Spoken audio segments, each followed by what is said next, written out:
In the last part of this module, we are going to talk about the risk to reward ratio. One way to increase the probability of you winning is to have the potential to make 2 to 3 times more than you are risking. By giving yourself a 1 to 2 or a 1 to 3 risk to reward ratio, you have a much greater chance of being profitable in the long run. For example, look at this chart. You can see we are just switching off between winning a trade and losing a trade. So you can see first trade here we lost, second trade we won, third trade we lost, fourth trade we won, and so forth.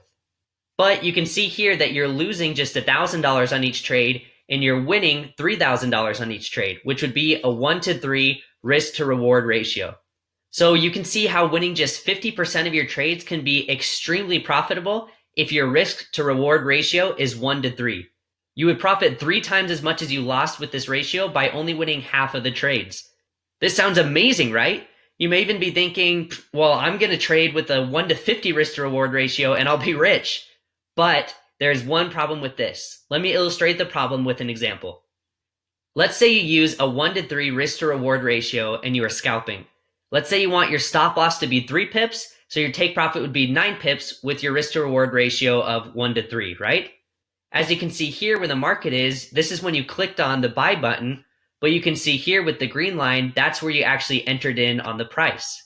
So now that with the spread, you're 2 pips in the red from the start, you have to gain 11 pips instead of 9 pips to hit your take profit, which makes it about a 1 to 4 risk to reward ratio. Since pairs can move up and down 3 pips in a matter of seconds, you'd be stopped out of your trade super fast.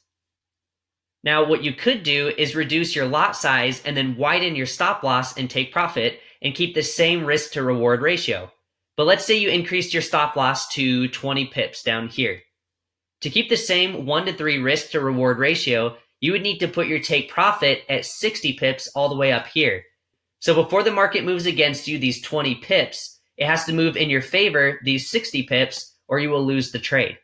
This gives you more breathing room though to be able to reach your take profit, but obviously it is easier for the market to move 20 pips and hit your stop loss than move 60 pips to hit your take profit. This is why the entry of your trading system is so important and why we use so many different indicators to get in at a good time. That way the chances increase that the price is going to move towards our take profit as opposed to the stop loss. Risk to reward ratios aren't set in stone. It all just depends on the time frame you're trading in, the trading environment, and the entry and exit points of your trade strategy. You could have a risk to reward ratio as high as 1 to 10 as a position trader, or as low as 1 to 0.8 as a scalper. You'll figure out what works best for your trading strategy as you demo trade and analyze your trading journal.